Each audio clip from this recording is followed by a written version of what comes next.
Hello students, I am Inderjeet Kaur from high school Mandigaon. आज मैं आपको subject class 8 subject history chapter from trade to territory इसके question करवाने जा रही हूँ। फर्स्ट क्वेश्चन है match the following. A part दीवानी right to collect land revenue. Second tiger of Mysore. A Tipu Sultan. Third फौजदारी अदालत। इसका आंसर है the criminal court. Fourth Rani Channamma. इसका आंसर है led and anti British movement in Kittur. Fifth सिपाही। इसका मैच है sepoy sepoy. Now second question, fill in the blanks. A the British conquest of Bengal began with the Battle of Plassey. Second, B. Hyder Ali and Tipu Sultan were the rulers of Mysore. Now third, C. Dalhousie implemented the doctrine of lapse. D. Maratha kingdoms were located mainly in the northern part of India. Now third question, state whether true or false. A. The Mughal Empire became stronger in the 18th century. It is false. B. The English East India Company was the only European company that traded with India. False. C. Maharaja Ranjit Singh was the ruler of Punjab. True. D. The British did not introduce administrative change in the territories they conquered. False. Now fourth question. What attracted European trading companies in India? Answer. There was a great demand of Indian fine quality silk and cotton in European countries. Indian spices like pepper, cloves, cardamom and cinnamon too were in great demand. These things were easily available in India at low prices. European trader could sell it at higher prices in Europe. Thus, the European traders came to India to gain profit. Now fifth question. What were the areas of conflict between the Bengal Nawabs and the East India Company? Its answer is the conflict between the Bengal Nawabs and the East India Company intensified in the early 18th century. The Nawabs of Bengal, Murshid Quli Khan, Alwardi Khan, Sirajuddaula were strong rulers. They refused to grant the company concessions and demanded large tributes to the company's right to trade. Second point, they denied the company and right to mint coins and stopped the company from extending its fortifications.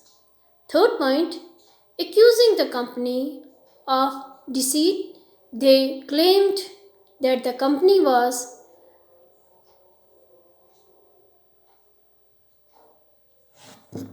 depriving the Bengal government of huge amounts of revenue and undermining the authority of the Nawabs.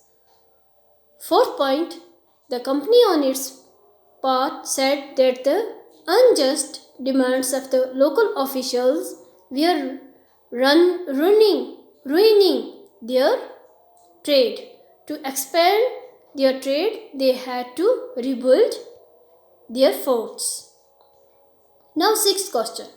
How did the assumption of Diwani benefit the East India Company? Its answer is in 1765, the Mughal Emperor appointed the East India Company as the Diwan of Bengal. The Diwani allowed the company to use the vast revenue resources of Bengal. This solved a major problem of the company. From the early 18th century, its trade with India had expanded, but it had to buy most of the goods in India with gold and silver imported from Britain. This was because at this time Britain had no goods to sell in India. The overflow of gold from Britain slowed after the Battle of Plassey and entirely stopped after the assumption of Diwani. Now, revenues could be used to purchase cotton and silk textiles in India, maintain company troops, and meet the cost of building the company fort and offices at Calcutta. Now, question number 7. Explain the system of subsidiary alliance. Its answer is, as per this alliance, Indian rulers were not allowed to have their independent armed forces. They were to be protected by the company. They had to pay for the subsidiary forces that the company was supposed to maintain for the purpose of protection. If the Indian rulers failed to make the payment, then part of their territory was taken away as penalty. Some territories of Awadh and Hyderabad were taken as they failed to pay for the subsidiary forces. Now question number 8. In what way was the administration of the company different from that of Indian rulers? Its answer is, the administration of the company was different from that of the Indian rulers in the following ways. Number 1. Indian rulers divided its administrative units as districts, paragans, and tehsils. The company divided its administrative units as presidencies. There were 3 presidencies: Bengal, Madras, and Bombay. Second, each presidency was ruled by a governor. Districts were ruled by the collectors.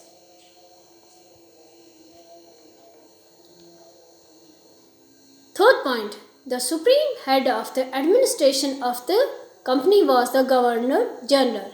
In India, the head of the administration was king. Fourth point, the main role of the collector in Indian district was to collect revenue and taxes and maintain law and order in his districts with the help of judges, police officers, and darogas.